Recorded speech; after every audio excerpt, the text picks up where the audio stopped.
ஆனால் ஐஸ், கஞ்சா, ஹெரோயின், கசிப்பு வடிக்கிறாக்களை பிடிக்க மாட்டணுமாம், குடிக்கிறாக்களை பிடிக்கணுமா.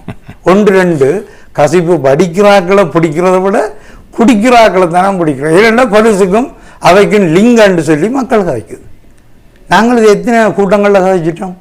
இதுதான் உண்மை நிலைமை. இந்த நிலைமைகள் நான் ஒன்று உறுதியாக சொல்லுவேன் உங்களுக்கு, நீங்களோ திரும்ப சொல்கிறான்னு நினைக்காங்க, நீங்களோ அல்ல அரச தரப்பில் இருக்கிற ஆக்களோ அல்லது இந்த திணைக்களங்கள்ட்டு நாங்கள் குற்றஞ்சாட்டுற ஆக்களோ ஆறாவது என்னோட வாங்கும்.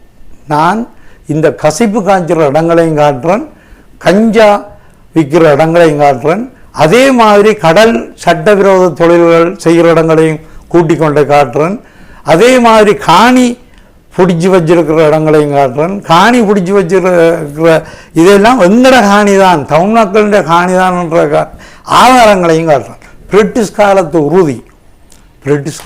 உறுதி வச்சுக்கொண்டு எங்கடியாக்கள் இருக்குது, மைந்தன்ற உறுதி வச்சுக்கொண்டு அத்துமீறி குடியேறின சிங்கள பெரும்பான்மையான மக்கள் இருக்குது. அந்த மக்கள் அப்பாவியல். நீங்கள் உணர்ந்து உறுதியையும் கொடுத்து காணியையும் கொடுத்து அங்கே விட்டால் ஏன் உங்களோட இடங்களில் இல்லையா? எங்களோட காணியை பறிச்சா கொடுக்கணும்.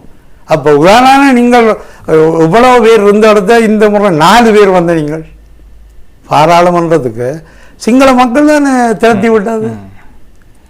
மக்களை நான் இன்றைக்கும் சொல்கிறேன், மதிக்கின்றேன், சிங்கள மக்களை மதிக்கின்றேன், சிங்கள மக்களில் பெரும்பான்மையானாக்களை மதிக்கின்றேன். ஆனால் இனவாதிகள் சில பேர் அரசியலுக்கையும் சரி மற்றது சிங்கள மக்களுக்கையும் சரி இருக்கின்ற இனவாதிகளால் எங்களுக்கு கருத்து வேறுபாடுகள் ஏற்படுகின்றதே தவிர மற்றும்படி ஒன்றுமில்லை.